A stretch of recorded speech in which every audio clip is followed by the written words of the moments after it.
Okay, here we go. Hello, beautiful people. Thank you for joining us on this gorgeous afternoon of the autumnal equinox. I was praying for rain as it would undoubtedly boost attendance, but we can enjoy the sunshine and clouds as they are. When I went to double check on Google that today was actually, in fact, the autumnal equinox, the bona fide one, Google prompted me with the delightful people also ask feature and the questions, what happens on the autumnal equinox? And I was like, well, duh, people get together and talk about architecture. But that's not what Google thought. Google wanted to tell me all about the autumnal equinox, and I thought it was interesting enough for me to just tell you a couple quick things. The autumnal equinox, the sun rises due east, sets due west. The word equinox comes from the Latin word meaning equal night. It refers to the roughly equal amounts of daylight and nighttime that will occur today, FYI. So Latin, kind of, we got it all right in there, and a little knowledge bomb for all of us, just to start off. All right, but I'm all digression. We better start the program. If you don't know me, my name is Brian Mahoney. I am the editorial director of Chronogram Media, and I will be loosely in charge of the proceedings this afternoon. Welcome to Dream House, Architects on the Designs They Never Built. This presentation / conversation is an extension of a feature in the recent issue of Upstate House, in which I spoke with architects about projects that remain in the conceptual phase. The architects who will be presenting their projects tonight are Ben Albury of Amalgam Studio, Grigori Fateyev of Art Forms Architecture, James Hartford of River Architects, Constantine Kalesis of Kaleisis Design Studio, and Brad Will of Ashokan Architecture and Planning. I've spent a bunch of time ruminating on these projects and talking with these architects, and I'm super excited for them to share their projects with you guys. This event is sponsored by LV Wood, Kaleisis Design Studio, and Talo Architect PC, and we are grateful for their support. We've got a really wonderful thing going on here, and I want to dive right in, but first, a few housekeeping notes. Number one, please keep yourself on mute for the duration of the event. You all are doing great so far. I just want to say that. Thank you. In essence, keeping yourself on mute means doing your best impersonation of Marcel Marceau. For those who don't know who Marcel Marceau was, shame on you, but suffice to say, he was a very famous quiet person. Even though you're on mute, I invite you to type questions and comments into the chat window. So the chat window is the little thing on the side that you can just type stuff into. Like, you could be like, oh, I have something I'd like to say. Can I do that? Like, there we go. Okay, boom. Look, you're doing great, Brian. Just like that, just throw it all on in there. Okay. I want to say that this Zoom call is being recorded and an edited version will be published on upstatehouse.com next week. If you are in the witness protection program, have unpaid gambling debts, or are the famously reclusive author Thomas Pynchon, you might want to hop off now. Okay. Number three, Department of Shameless Self-Promotion. We at Chronogram Media spend a lot of time and effort giving our magazines away for free. But you can elect to pay for them instead, and we will mail them to you. So you can subscribe to any of our publications via this handy dandy link that will appear in the chat window, just like that, magic. Okay, you can subscribe to Chronogram, Upstate House, or explore the Hudson Valley. You can do that via that link there. And not for nothing, our publications look good on coffee tables, the backs of toilets, and they make great gifts for all of your new friends who just moved here from Brooklyn. Okay, I want to tell you something also about rural intelligence. Rural intelligence has been part of Chronogram Media for a little over 2 years now. If you're not familiar, rural intelligence is like Chronogram, but for the Berkshires and Northwestern Connecticut. Rural recently launched its first annual Rural Intelligence Reader's Choice Awards, and that's like Chronogrammys, but for the Berkshires and Northwestern Connecticut.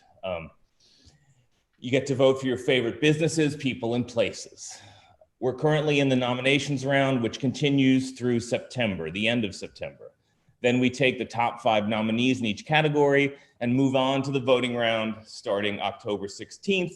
You can find a link to the Rural Intelligence Reader's Choice Awards in the chat window. Well done, Margot. You should also know that we have another event coming up on October 27th. Our friends at the River Newsroom, our journalism site, are hosting a Zoom conversation on how to save local news, we hope. I'm sure everyone knows that local news has been experiencing some disruption for the past, 15 years or so.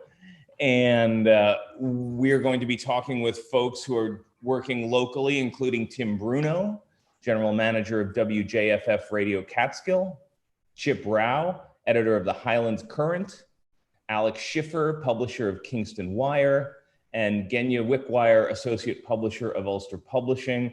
It should be a lively discussion of what is happening in local news and also some innovative ideas that people are implementing to save local news. And I encourage anyone who cares about publications like ours to join us then. Okay, and now a word from our sponsors.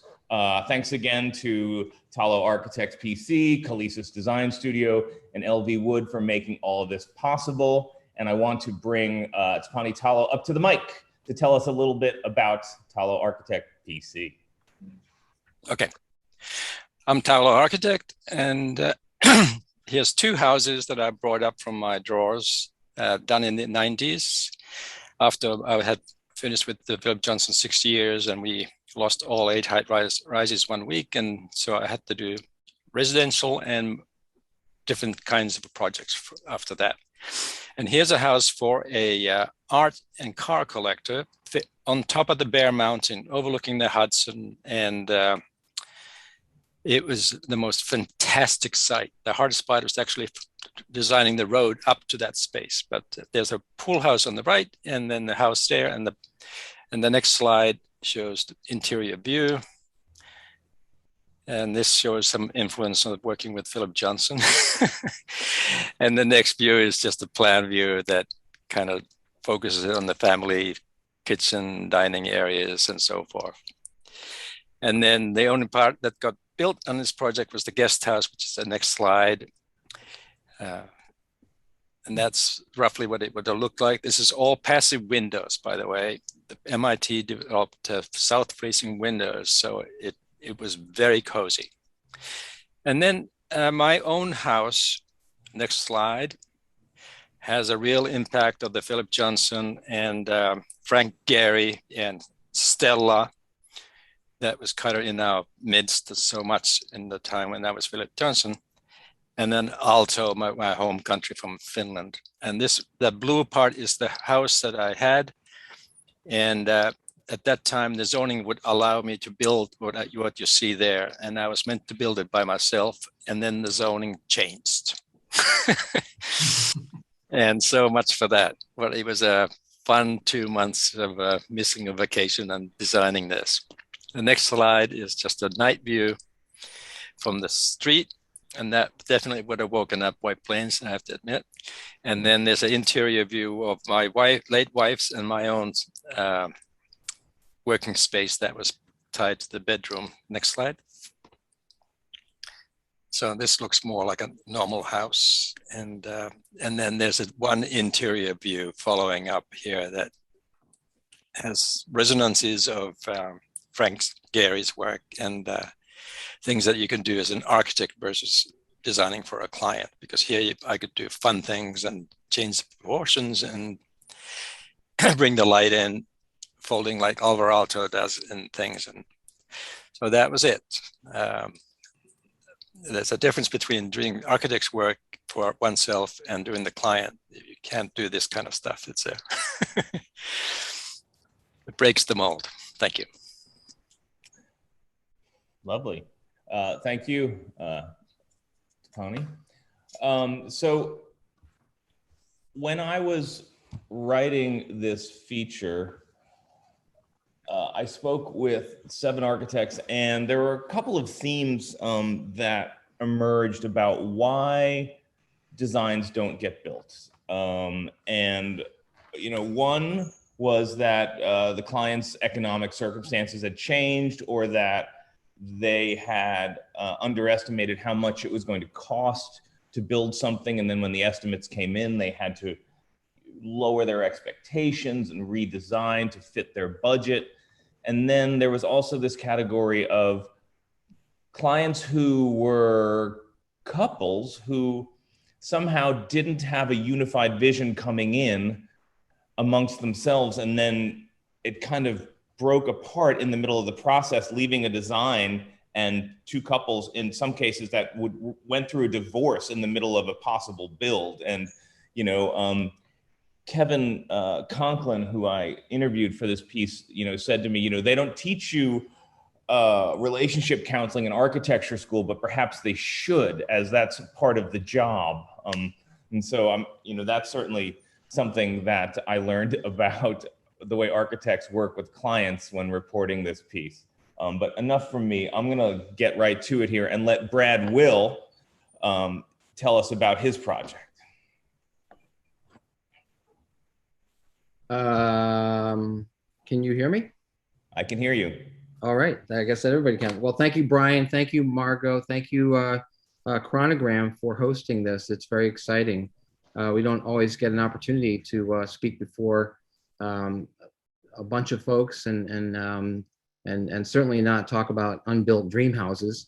My entry into this is a very recent design. It was kind of right in my frontal lobe, so I could pluck it out easily once Brian reached out to me. A few things about that, and about architecture in general. Architecture is just such a infinitely layered process and profession, as my colleagues well know. There really is unlimited potential. You're dealing with so many variables all of the time, and it's our job. We have many jobs, but one is to distill it down and create something that's going to become part of a built environment, except when it's unbuilt. And that's what happened here in this case. So this example, I think, of an unbuilt dream house is easily the smallest, most diminutive, or at least large, of any of the entries. And there are reasons for this. It is not a primary residence. It's the intent of this was to be a replacement cottage for a very old ramshackle cabin that really was beyond repair and remediation. So the owner came to me, and it wasn't exactly clear what he wanted. He knew some things that he liked, but he didn't know exactly what form it should take. Should it be a log cabin? Should it be a modern design? So when he kind of left that door open for me, I took door number 2. And I wanted to create something that was really special, that would be responsive to the site, and that would adhere to certain strictures, among them being an 800 square foot size limit. That's just the way it works in the town of Woodstock, in this case. So that presents some challenges and opportunities. And among them was, how can we make this tiny, it's not quite a tiny house, but it's a very small house, feel open and gracious and connected with the land, and in this case, the water. And that's where I started. So in designing something that would, be sort of categorized or cataloged as modern, we can also utilize very traditional materials, as it turns out. I mean, the technology of products and composites is growing every week of every year. And so there's always a temptation to use really cool and new products and materials. But, there's also an opportunity to use more traditional materials. And in this case, for this little house, which has, decidedly modern plan and massing to it, we look towards local indigenous materials like the bluestone for a veneer treatment. The exterior for wood stove, backdrop, and also combining that, wood with, so instead of going with a lot of people might think of modern as concrete and steel and glass, go with some nice, textural, tactile, beautiful, neutral, I'm throwing a lot of words out there, but, materials that we all can relate to. And Shao Sugiban is a very old Japanese charred cedar and cypress type of a treatment that has a lot of great attributes. So those are the beginnings. And that's just to say that they were the selected start of a suite for this not to be built structure, and could be utilized in other designs, of course. So just, and I don't want to take too long, but I'm trying to give a little background first. So there is a creek, a brook that runs through it, without the dramatic connotations of anything more than just a beautiful natural feature. And the house itself was split up into two main levels, 470 square feet as it shows there for the main level, which has, all the feeling of what a house would offer. A living area, a dining area, a kitchen, a half bath, practical things.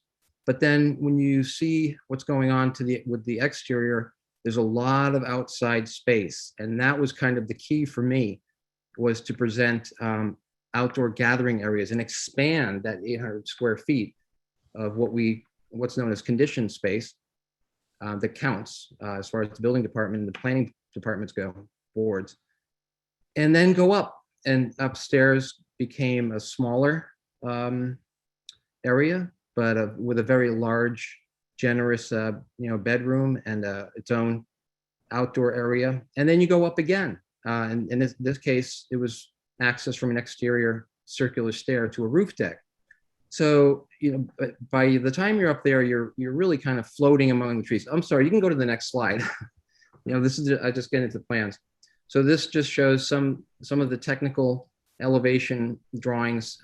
Also, as my colleagues know, this is never how you actually see a building, but it's partly how we depict it in the many types of documents we produce. Lots of windows, fenestration that lets lots of light in, and allows views to take place from when you're inside. This gives you an idea of the compactness and the basic structure of the forms that we're trying to achieve and express. So those are the elevations. And then we can go to the last slide now too. And Brian, you're not telling me where I am on time, so I have no idea. You're doing great, Brad. So this shows some images that were created just to give a little more realism and breathe some life into it, and how one may actually see and experience this little modern cottage. An approach going towards from, it's a very small lot, by the way. That was another restriction that I didn't earlier note, but it's a small lot. So we had very tight setbacks on the property. So there were a lot of just rules that I had to abide by. So you can get a sense of how the building evolves upward and opens up. The window treatment company would have a great time with this because there were a lot of windows to treat. So, but that's the idea, is you have options to open up and close down. So that's part of the magic of it. You work through it and you have the light playing through it at different times of the day. And I really wanted to capture that and bring that in as much as possible, because that helps to break out of that 800 square foot size.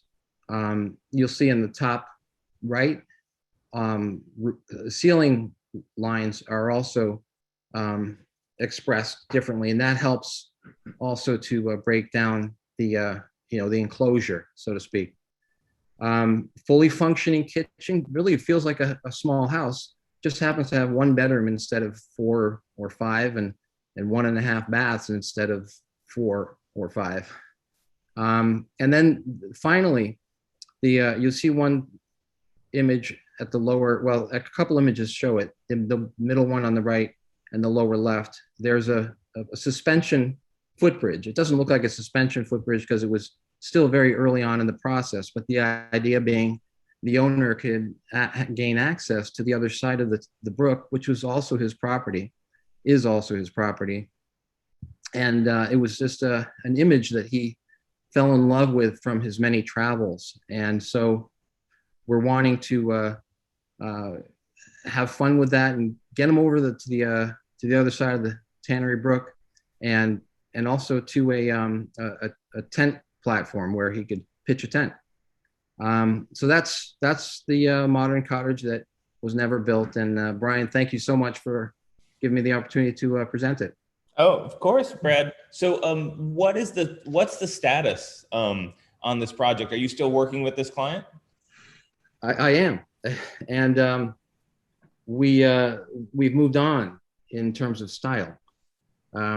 So it's an active project, and I out of respect for the client, I can't say too much, but it is a public process, as we know when we have to go through various boards and agencies and so forth. So stay tuned, because there could be a follow-up on this, and maybe that one will get built.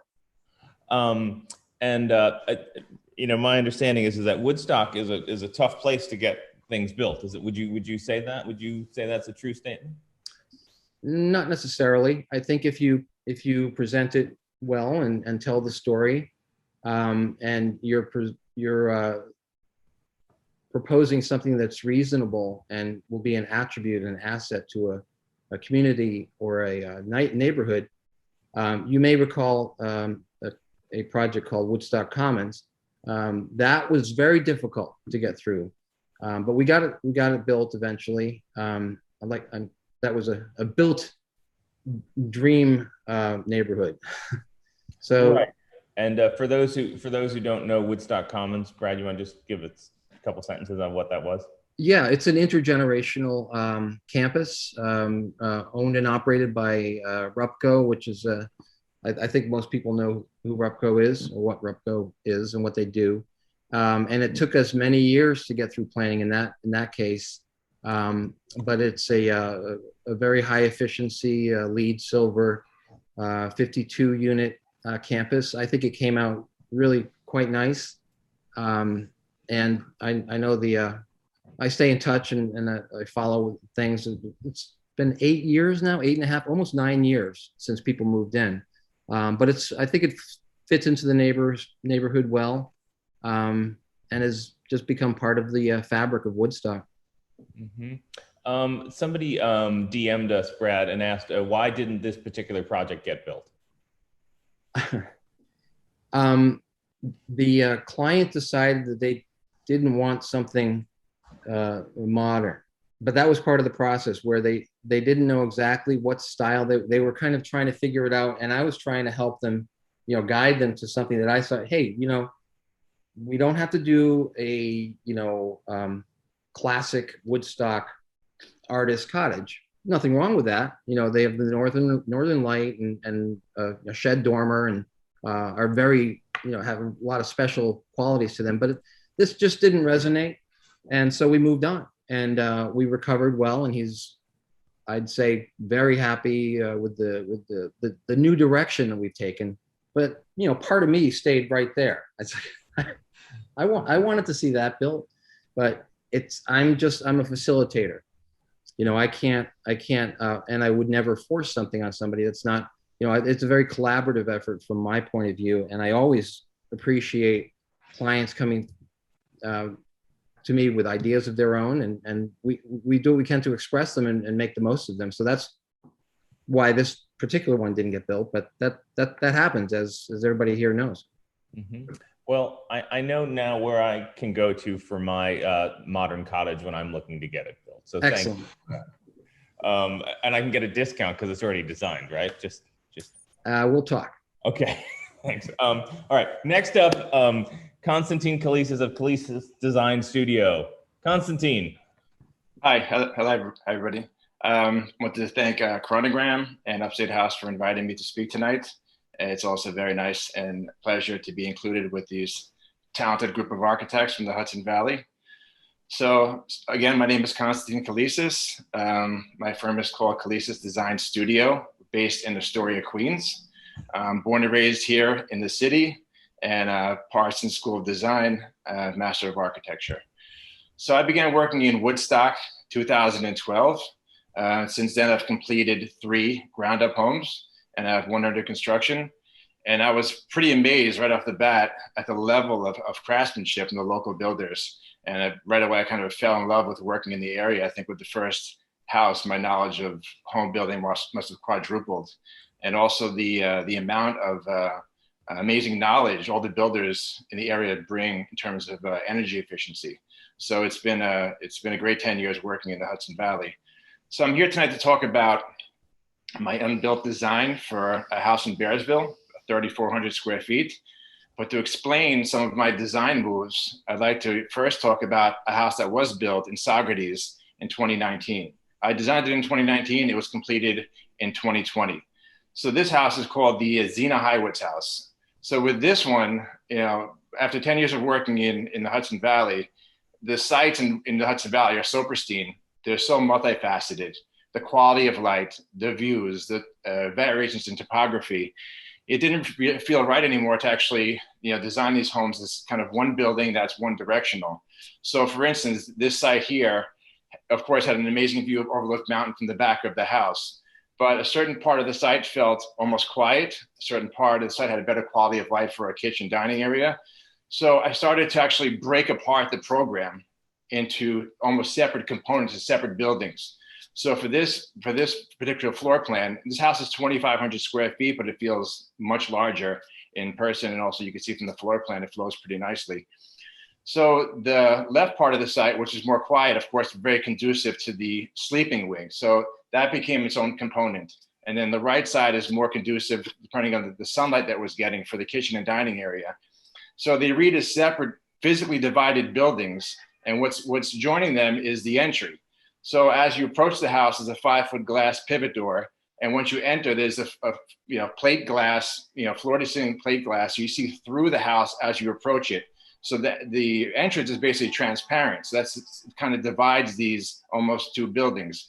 So if you can go to the next slide. So this is the built house, right? So by basically, breaking apart the program, it became more liberating to me to actually put parts of the house on certain parts of the site that felt more conducive. So with this one, and it's not just the separate components, but I also want to express the connection between them. So the left side of the house is the sleeping wing, as you can see it. It has a sloping metal standing seam roof for the entertaining side. And the entry is a flat rubber roof, which feels like a reveal, breaking apart these 2 buildings, so really expressing them as separate units. And you can see from, we took a boulder from the site and placed it in that little courtyard. And then we continued the language where the garage also feels like a separate building and another rubber roof that separates it from the living space. Next slide.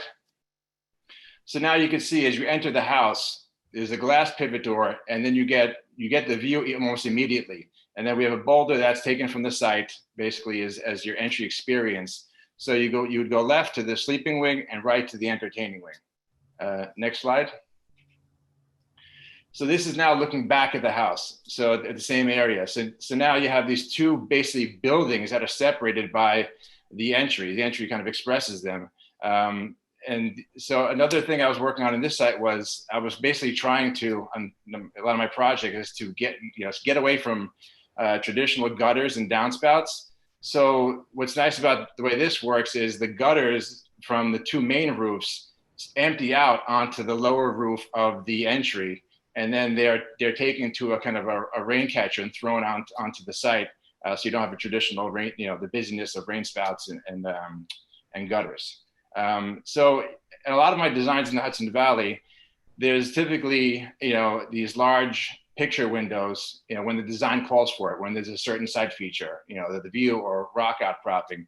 But the rest of the house, being that it's a home, you know, it feels at some points monumental, but also intimate. That always feels like a house. It doesn't, you know, it's not completely transparent. It's big glass where it's called for.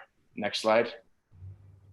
So this is a view from the kitchen. Again, you know, 8 foot by 7 foot window at the sink, getting the view.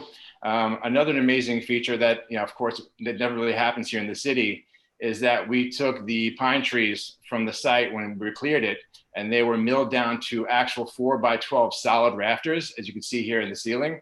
They were milled, they were dried, and they were installed as the rafters of the house. I didn't even know this was really possible until I actually started working in Woodstock. It's pretty commonplace, but basically a beautiful detail. Next slide. So taking that house, in this new house that I designed on Angus Lane in Bearsville, took a lot of those ideas of really, you know, it's going against the classic architecture, a traditional house, where a traditional house, you know, the first things that are really drawn are the exterior elevations. They want to make sure windows are aligned with dormers and window trim, and you know, you have kind of one monolithic structure that's placed on the site, and then whatever the interior space is, it's usually, you know, carved up and become, you know, bedroom here, kitchen there. So it's one building with, you know, that's subdivided into certain rooms. But the sites in Woodstock, as you see here in Angus, this is a 19-acre site that has so many different, you know, great parts of the site to actually build a house on. So this site had a pool. So of course the pool wanted to be oriented south. It had another also very nice quiet part of the site. So the bedroom wing wanted to be on its own element. So the way this works is, you know, with this design, I wanted to be kind of a sense of arrival, that you don't give the house away all at once. So as you're coming down the driveway, you know, the first thing you see is kind of a garage, but with an apartment above it. So it feels like a gatehouse, kind of a porte cochere. So you drive there, you can drop off someone into the mudroom, or continue on to this courtyard. That's the courtyard's kind of created by the shapes of the buildings. So it's a garden courtyard that you'd pull into, and then you have the proper entry to the house. So you can see with this design is broken up into basically 4 separate components. So the top left, again, is the sleeping wing, very quiet part of the site. It had a great eastern light, you know, for morning light. So the top part is really the master bedroom. And then the change in direction of that volume signifies you get these 2 guest bedrooms, and then it changes shape, and then the master feels like it's kind of separated just from that shape alone. And then the connecting piece, as you see in the middle, with the Zena Highwoods house, the connecting piece was the entry, where you would come in for a few minutes, you get the view, and you go left or right. But with this design, I wanted this glass connecting piece between the structures to be a place where you would actually spend time. So it became kind of a glass library with a huge window and the window seat where you would spend time in. So the top left corner is the bedroom wing, and then the big volume on the right is more the entertaining, living, dining, guest bedroom, home office, and then the garage connected, 2-car garage connected with a porte cochere. So that kind of links all these structures together. Next slide. So this is a 3D model I created while we're designing the house. So this is a little bit more refined from the first hand sketch. And while we're on hand sketches, that's kind of one of the ways I really work here at the studio. I credit a lot of, you know, the design work to the method. Yeah, I try to stay away from the computer as long as possible. I feel like it's more of a calculator than actually a design tool. So as you can see from the first sketch, the first good part of the project, I'm continually using, you know, hand sketches. I feel like you have that flow of ideas from the mind, eye, hand, you know, generating a lot of ideas, a lot of concepts. We also build physical models. So, you know, I feel like the hand drawings are able to produce a lot of these site diagrams that eventually become houses. So that's kind of part of the process here. But again, this is a little more refined. So you could see, again, with this house, I was really trying to get away a cleaner look, you know, for all the water management, for the rainwater. So these roofs are kind of have a parapet, an 8-inch parapet around these roofs. And the water flows to these scuppers, they're called canales, rain scuppers, that throw the water off, kind of celebrate getting the water off of the building instead of the traditional gutter with downspout. So you can see here, sleeping wing on top, the entertaining building in the middle. This one now had a pool house developed with it and a pool. And then you can see the connecting piece, which is the porte cochere connecting the two-car garage. So next slide. Right, so here's kind of a now more 3D perspective. You can get a feel for the design. And again, with a lot of the designs here, because I don't really draw the exterior elevations till later in the game. I think I have no notion of the look of the house till it's far along. I'm mostly doing a lot of course, bringing in the client's needs and desires, learning more about the site, and really making these houses site specific. Like these designs can only be built on these sites in this type of grammar, this type of architectural language. And then of course, I'll start to develop the exterior elevations a little bit longer, but down the road. So I don't really have a pre-existing idea of the look of the house until other more important priorities are developed. So this one again shows the pool house, and then the main structures. And I think that's it. Let's see. Oh, right. So here's kind of an elevation drawing of this would be the southern exposure.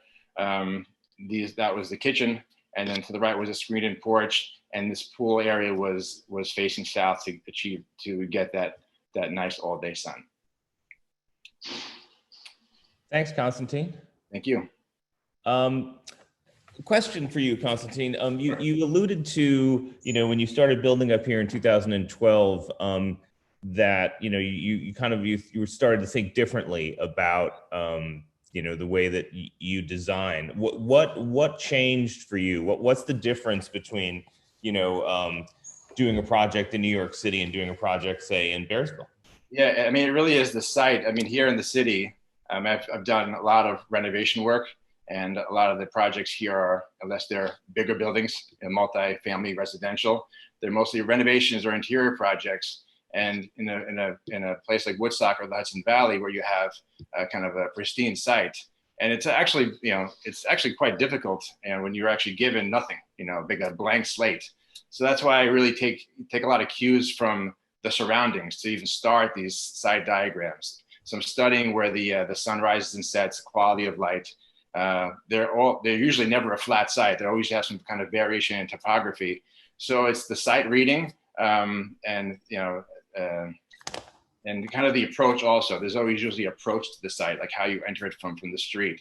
So just taking those as the beginning design moves, things that, here in the city, you're basically given a lot of those elements already. There's usually a lot of zoning, kind of constraining you. There's a lot of given conditions. This building is around the building you're designing. But in a place like Woodstock or the Hudson Valley, where the only thing that's really driving the design is the natural site features, that's why it's a bit different. Nice. Okay, that sounds like a kind of a unconstrained, and so we all know that constraints can actually be an interesting kind of spur to creativity, but then without constraints, that's also just a separate spur to creativity, I guess. Absolutely. Nice. All right. Well, thank you, Constantine. Thank you. James Hartford of River Architects, how are you? I'm well. How are you doing? Very well. You have a project that I also would like to have, my own private art gallery. This is a really fun project. And just to back up a little bit, we're based in Cold Spring, River Architects, and our specialty is in passive house. So we're based in Cold Spring, and we do work throughout the Hudson Valley. We specialize in passive house work, and we really enjoy bringing it to different aspects. So we have a client who came to us. We were doing several projects on this site in the mountains surrounding Cold Spring, and great, very good.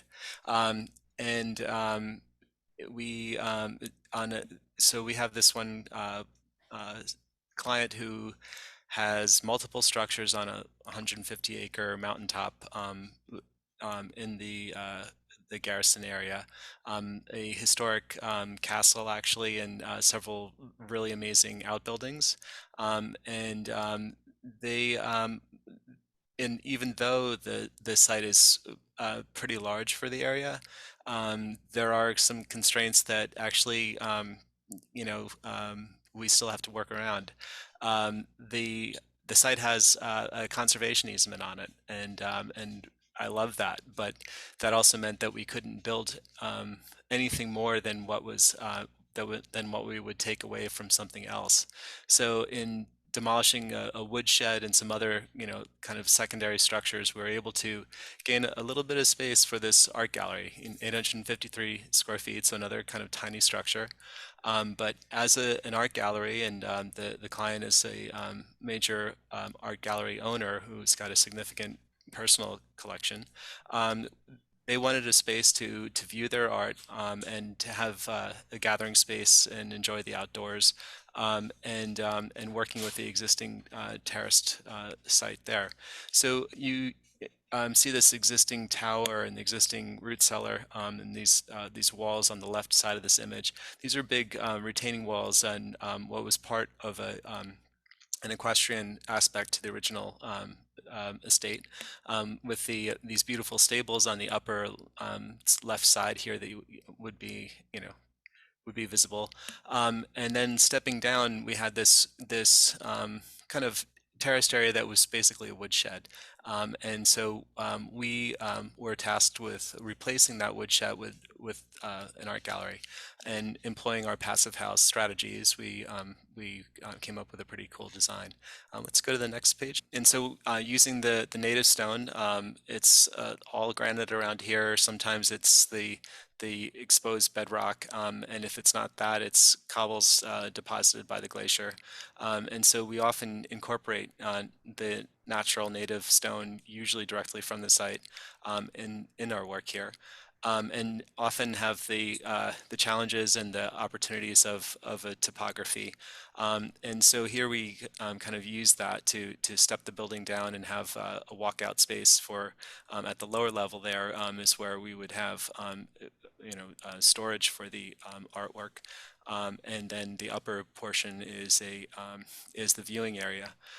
There's definitely an influence and a nod to Carlo Scarpa, who's a hero of mine, and I've gone to see his buildings repeatedly in Vicenza and in Venice as well. And the client actually independently asked for that aspect, and that's that square window in the upper right-hand corner there that's three-sided. And could you go to the next image, please? We've got a green roof and a rain chain, that you can see that there's that cantilever on the top image there. You see the green of the roof, and then this kind of segmented thing. That's the rain chain coming down, and I think similarly to Constantine, celebrating the way the water comes off the site and becomes a feature rather than something that is kind of seen more as a nuisance. And so that drops down right in front of the entrance.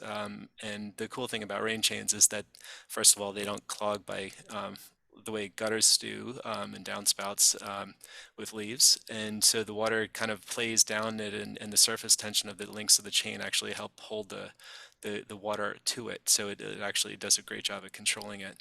And then you can see there, inset into the stone, we've got a board-sided kind of peek-out window on the lower image there. Let's go to the next image, please.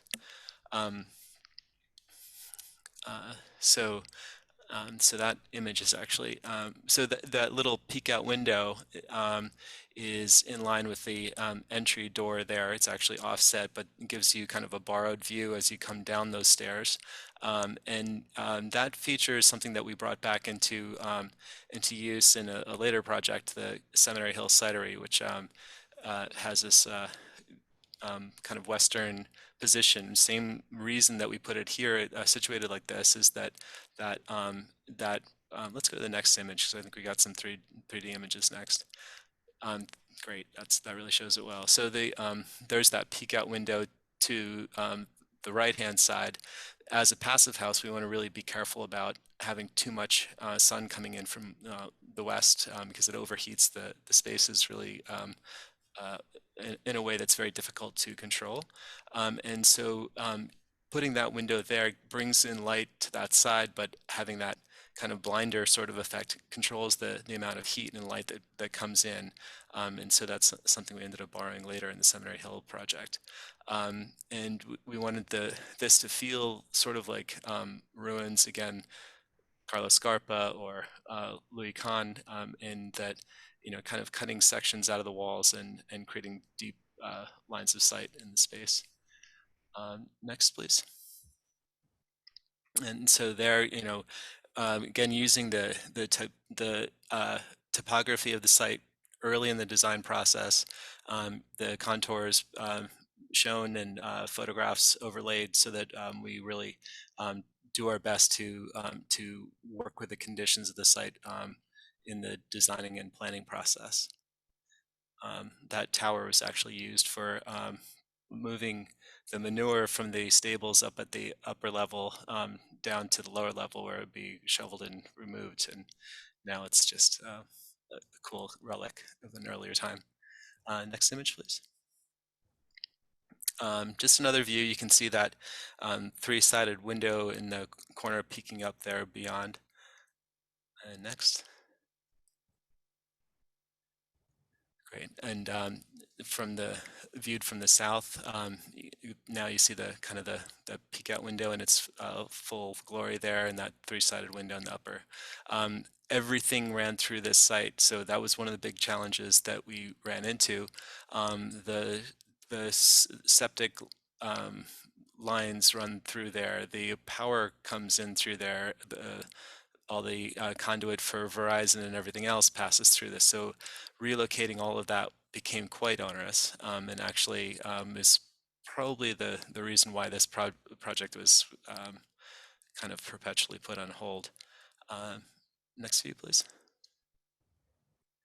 So the interiors are really simple, and the idea that the walls create just a clean, simple backdrop for the artwork, and that those slotted openings where corners normally would meet, or the views are kind of allowed to kind of escape out and give you relief in the sense that this is a little bit bigger than it actually is.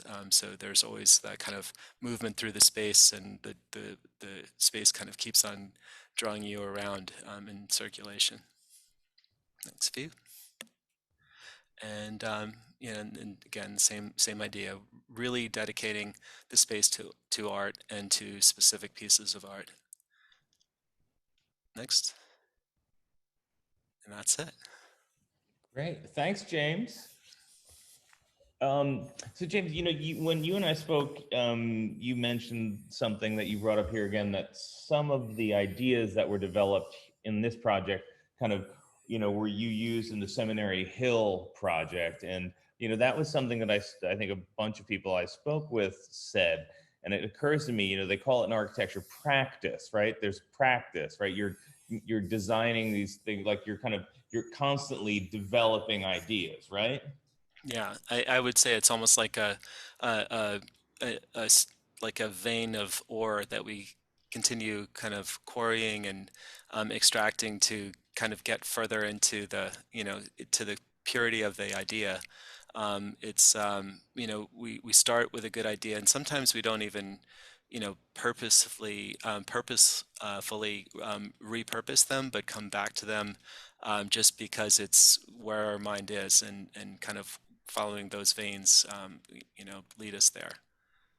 Mm-hmm. I think certainly the same could be said of musicians, novelists, creatives. People are constantly mining some ideas, and sometimes one basic idea, but it kind of comes out in different ways, for sure. Yeah, I think we can spend an entire career, and maybe to the casual observer, it may seem like that we haven't gone anywhere, but the fact is that we've really refined ideas so deeply, Mm-hmm. Well, thanks, James. Great, thank you. All right, Grigori Fateyev of Art Forms Architecture. Grigori, how are you doing? I'm good. It's very interesting to follow James, because I think there was a lot of correlation between my project that I'm going to be showing and his, but also what you just talked about a minute ago. It reminded me of what Diane Lewis, one of my professors at Cooper Union, said, that was it first meeting of a first year, and she said, watch out what projects you choose to work on, because you'll be working for them for the rest of your life. And then I guess at that moment we were just like, I don't know what you're talking about. But as years go by, you can realizing, okay, well, that was true. Anyway, my name is Grigori Fateyev. I started a company about 10 years ago called Art Forms Architecture. And prior to that, I've been working for about 10 years in the area as well, in Berkshires and upstate New York. And my company started in Hillsdale, New York, so just outside of Hudson. And prior to that, I was in New York City and worked for Rockwell Group and went to school at Cooper Union for Advancement of Architecture and Art. And been working in this area for about 20 years on a variety of institutional and residential projects and commercial projects. Residential being kind of a core of my work, but I also developed throughout the last 10 years, sort of another specialty, which is working with artists, spaces for art, and hence the name of the company. Spaces that are facilitate art creation or facilitate exhibit of art or presentation of art. So we've done several galleries, and but one of the more fascinating program types that I like to work on is the art studios, because there's I kind of feel that, you know, after years of studying art history and architecture history, you start to notice the parallels between the what artists are working and what architects are working during the same period of time. And a lot of those parallels are extremely famous. But in general, I kind of feel like I often sometimes told like, oh, you know, wanted to be an architect, but was too difficult when I decided to be an artist. And I always have to kind of correct people in saying that,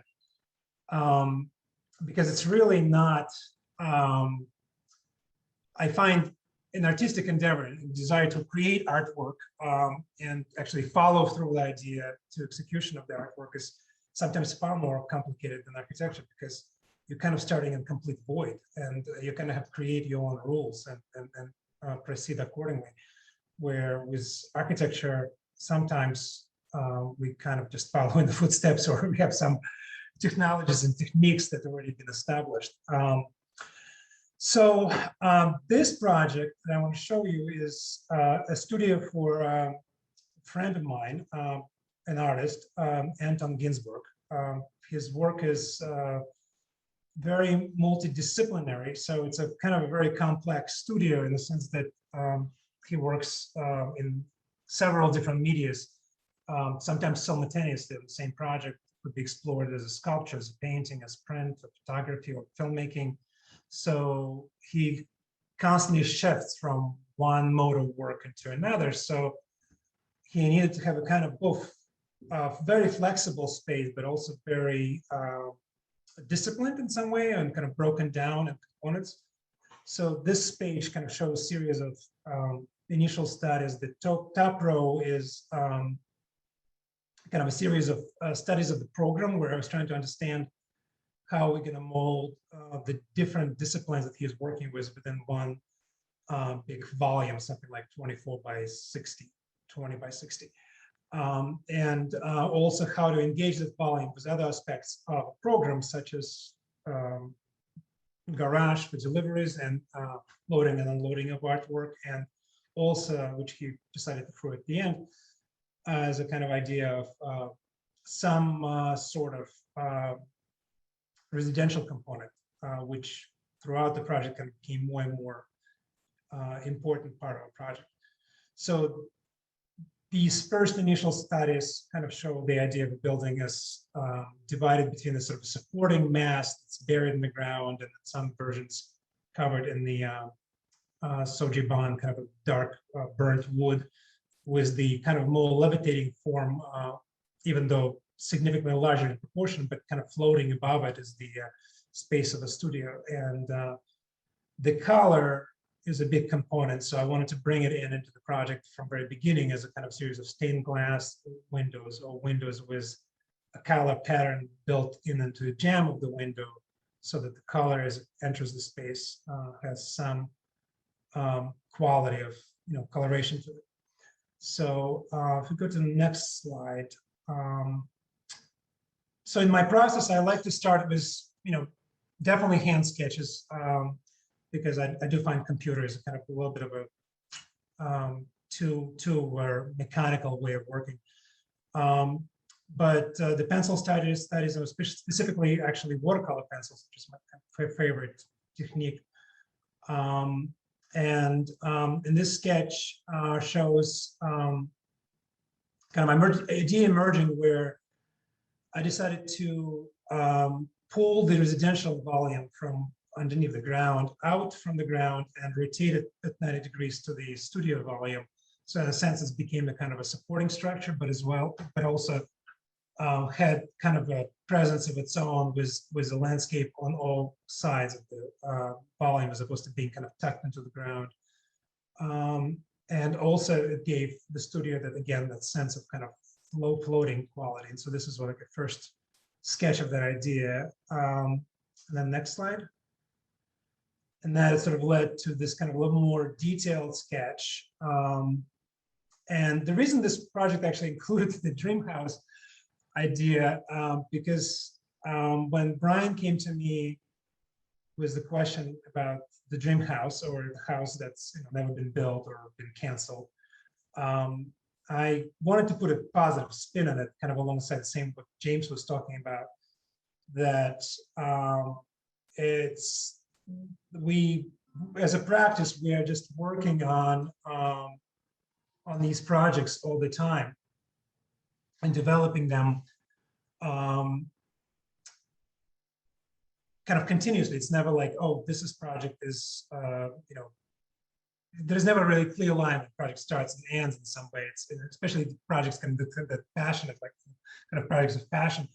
And in this particular case, I thought, let's talk about the projects that could happen. This has not been built, and there's no guarantee it's going to be built, but it's something that could happen.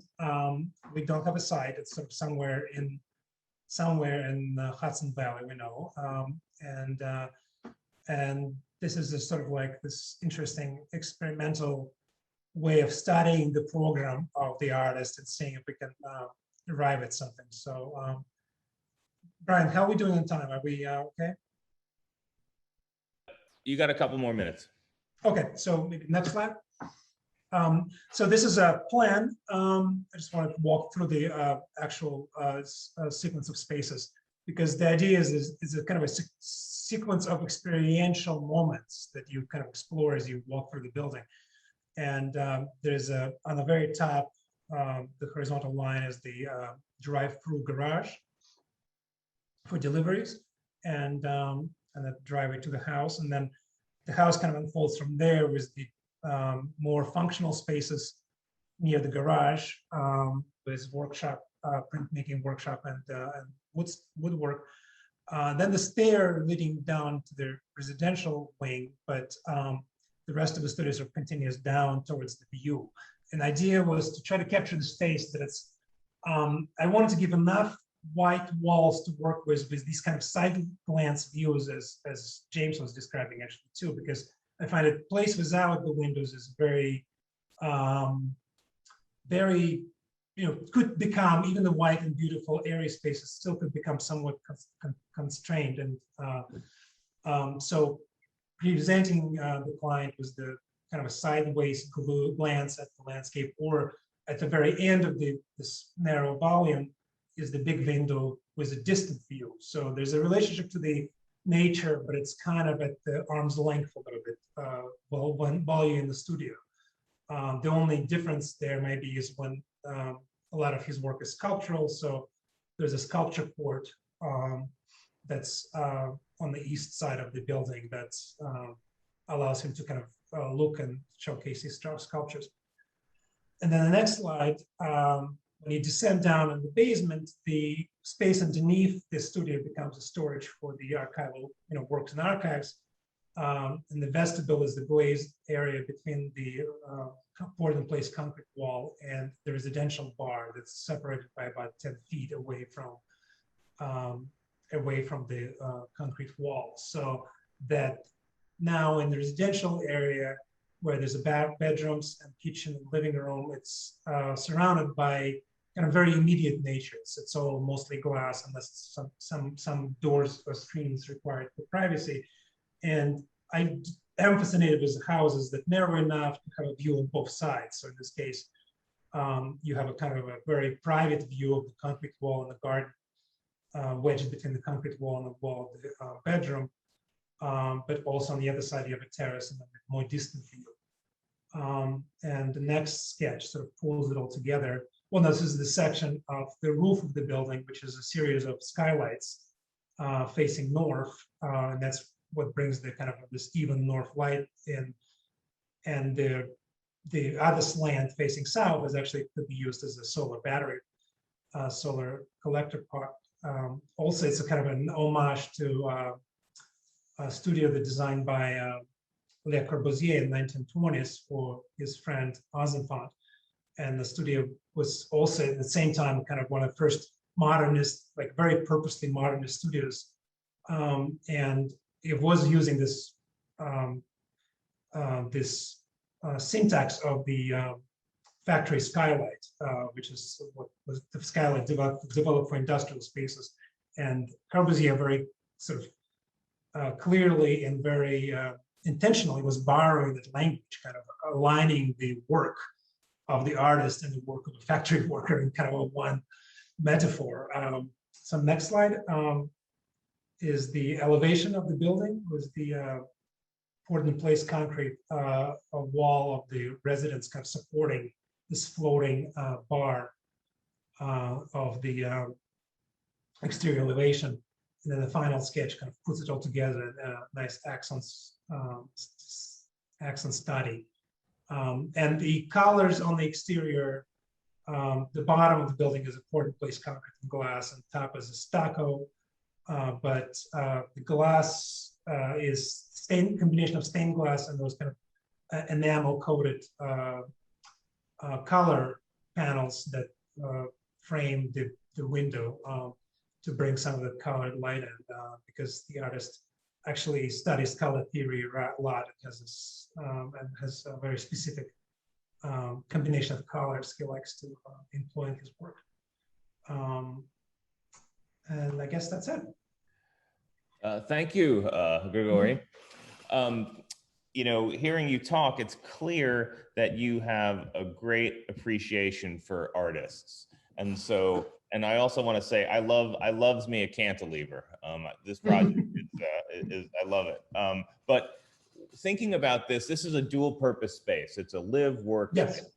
But having looked at this project now a few times, I get the distinct impression that the emphasis is on the work rather than the live space. It's up top, there's a lot going on there, and then we have the kind of living space down below. Is that a question? It's an observation. I mean, right. Do you please react to my observation. Right, gotcha. Yes, there is definitely, well, that's part of the reason why the program of art studios kind of attracts me, because a lot of artists I know personally or heard of have very little distinction between life and live and work. The work is very much embedded in life. In fact, years ago, I designed studios for Margaret Solisky and Tony Thompson, and they are these individual pods that contain completely self-contained. And the only place they share is a kitchen and the dining room. And within each self-contained pod, it's a studio, it's a bedroom, it's everything kind of mixed together. And that's very much the way I sort of see the artist work. I think experientially in this building, the effect would be is not as drastic as what appears in the sketches, because yes, sketch was definitely focusing on this structure of the studio, but I think once you discover the lower volume of the residence, I think it will be just as comfortable and just as pleasing to be there as being up in the studio. Mm-hmm. Okay, someone DM'd us a rather practical question about this project. What happens to the snow and ice in those crevices where the skylights are? It could be a problem, not detailed properly. There's definitely, basically, bottom of those elements becomes a scoppers, kind of in a very similar way as Constantine and James were describing runoff of the water. In fact, one of the sketches I'm working on right now is directing the water to the edges of the building, and then what happens with the water as it sort of travels down the face of the building or is projected out. But the idea is that snow is actually more of a problem, or even worse, the famous New England freeze thaw. That's would be a real killer. Which unfortunately the only solution probably would be the heat tape, which is the electric tape that would be laid inside of the gutter that would keep the gutter warm even in the cold days. So, yeah. Cool. Well, thanks. Sure. And all right, and batting cleanup, we have Ben Albury of Amalgam Studio. Hello, Ben. Hello, everyone. Thank you, Hello. Brian. Thank you, Chronogram, for this opportunity. As you can see, my name is Ben Albury. I founded Amalgam Studio about 5 years ago in New York City. I've lived in New York City for about 12 years. I'm from Australia originally, you can tell the accent. I've been working on projects in Columbia County for the last 5 years. So wanting to do more work upstate and in the Hudson Valley. And I have been traveling a lot over the past 5 years upstate, and really loved, places like Beacon and Cold Spring and Rhinebeck. I loved it so much that I decided to buy vacant land. So can we move on to the next image? So I bought 18 acres near Rhinebeck. I was very lucky. There's a pond, there's pine groves, there's an old horse paddock there. It's a very rural, area. It's only about, it's on Round Lake Road. I don't know if you guys know the area, but Stephen Hall has a house up the road.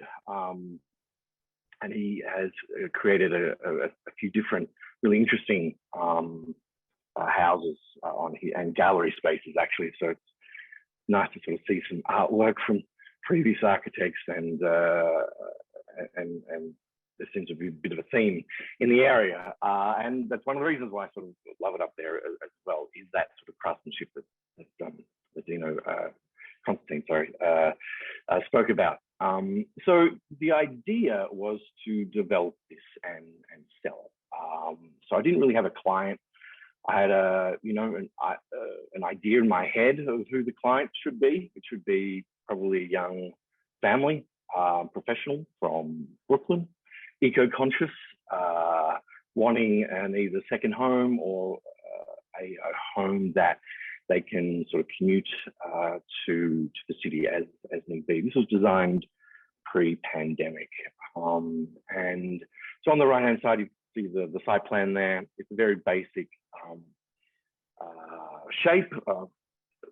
I call it sort of modern vernacular, some of the work that I've done in the area. And this is of the same sort of theme of the modern vernacular, looking at historic stone homes, looking at barn shapes, and context is important. So there's a hill here that looks over a lily pond, and the house faces basically due south. And so that's the orientation, and the outdoor deck is looking down towards this beautiful pond that hasn't sort of been touched in like 70 years, and just a 3-bedroom home. And the floor plan is very straightforward, very, very basic, 2-car garage, a loft space above the garage. And so I call it a flex space. So it can be used as a studio, like an artist studio or yoga studio or office space or a nursery or a playroom or the sort of typical areas, or games room, typical areas that might be in a basement, but it's up higher. and overlooks the forest behind the house as well. And so, you know, the great room is this large space. Can we have the next image? So looking sort of from the pond, very sort of simple, monolithic imagery. And sorry, it's not as beautiful as hand-drawn sketches, but these are the images that I used as part of the sales marketing brochures that were online and physically printed out as well. So pretty simple, straightforward sort of barn, you know, gable shape with the most windows facing south. If we can move forward next. It's an all-electric house, and it can be off-grid as well, so you can sort of charge your Tesla car. It's an energy-efficient house. It's not a passive house. I didn't design this as a passive house, so I have had experience working on passive houses, but it's not to that level. But it's still an all-electric and super insulated, triple glazing. As you can see on this image, the rooftop solar again faces south, and it's generates enough electricity for the entire house.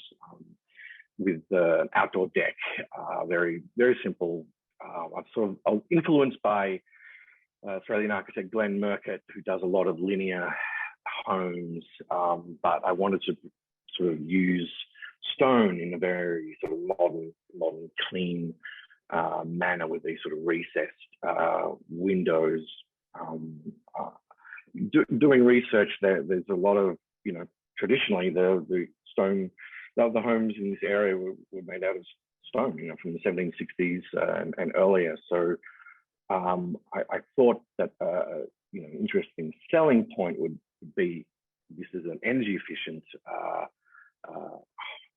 you know, traditionally shaped home using traditional materials, but done in sort of more of a high tech manner, and that's very comfortable inside, and low energy use, low heating costs, low cooling costs as well. Next. So I think we've got, yeah, a couple of different views from the exterior. Next again. I'll try to, oh, sorry, go back. Yeah. And then, yeah, let's move inside. I know we're running out of time. So this is all these renderings are generated in-house. It's really helpful for clients to see, you know, what things look like from the exterior as well as the interior point of view. So it's a design tool as well as a documentation tool. It's all BIM. So every single project we do, it's all in 3D. It's all virtual 3D. And so all the documentation is basically based off of the one 3D model that you can see here, basically. Next, and so this is the sort of the great room. You've got a kitchen area, dining, lounge, with a two-way fireplace as a sort of central hearth of the entire house, with cathedral ceiling space. And this was designed to be a modular as well. So this is 4 modules, sort of back to back, you know, sort of, you know, square shape. So it's relatively affordable. I was hoping to build this pretty quickly. That hasn't happened yes, but so the idea is that it's you know, energy efficient, and it's very quickly you know, brought to site, and it can potentially be done anywhere. So, you know, I've been sort of developing this set of drawings as a license set. So, you know, if you've got a piece of land, you know, anywhere in the Hudson Valley, and you like the sort of the design, it's like, okay, well, it already sort of exists in virtual world. We can sort of adapt and manipulate that and create different versions pretty easily with the system that we've got. So moving ahead, same sort of view, different, same space, different view. We can move next, please. these are just, interiors trying to show an actual photograph of the site. It's a bit hard to see the lily pond in the background there, but it's trying to be a sort of, not photorealistic, obviously, but really trying to give a sense of the space and the quality of what it could be like during the afternoon or autumnal equinox or something like that when it gets a little cooler. So this is the double-sided fireplace, which I thought was a really nice feature for a master bedroom. So the fire can just sort of light the bedroom as you sort of go to bed at the end of a day. And then I think the last image is just the master ensuite. Everyone sort of wants to know what the kitchen looks like and what the bathroom looks like. So this is kind of riffing off the use of stone, but in interior. It's a really beautiful view actually out the back towards the woodlands, which sort of go up this hill, and it's really beautiful, all four seasons. And so having a freestanding tub, which you got to have these days, looking at this up this sort of view. This is sort of a real photograph of the site used here, and this is as close as I sort of can get with my CAD skills to sort of show how this would feel like, whether it's autumn or spring or summer or winter. I think would be a really beautiful place to wake up to, or even to sort of chill out in. So it's a house that can be used full time. But it's sort of designed as a sort of second home, or as a place that's sort of more hybrid, I guess, these days, where you might be up there for like, a whole month during summer or a whole month during winter. I think that sort of covers it. Let's move into some questions. Someone DM'd me, why didn't this project get made? So I've been in conversations with numerous potential buyers, and for various reasons, this didn't happen. And I've had a bit of a change of heart. I was lucky enough to be in Venice recently. Amalgam Studio was invited to be part of an exhibition in Venice that's in conjunction with the Venice Biennale, and it was incredibly inspiring. And all these amazing architects were doing all this amazing work, and it was very much like, everyone's talking about sustainability because Venice is, going under. And so I came back from that thinking maybe I should build something for myself. So I've taken this off the market for the time being, and I love the property, and I love the idea of actually moving up there and designing a studio / home that is based in the Hudson Valley, rather than being based out of New York City, which I've been here for quite some time. And I really do feel like this is something that is kind of aligning itself to travel in that direction, and seeing I do have this opportunity. It's kind of rare now to find something that is so quite large and beautiful and untouched, and with different ecosystems, and there's wetlands nearby, and there's turtles and beavers, and it's just fantastic. So yeah, I want more of that. Sorry, that was a long answer, Brian. No, that's great. I will tell you that life is beautiful here, and you should do that. Yeah. You should do that. Okay. I do. That's sort of it's a the dream is still alive for the dream house. Probably a different design, but maybe more a bit more radical actually. So yeah, I want to try really test things out. So it's not something that I necessarily want to be selling to the broader public. So yeah, it's more sort of personal, I guess. Awesome. Well, thank you. So that wraps up our program. Thank you to all of our presenters.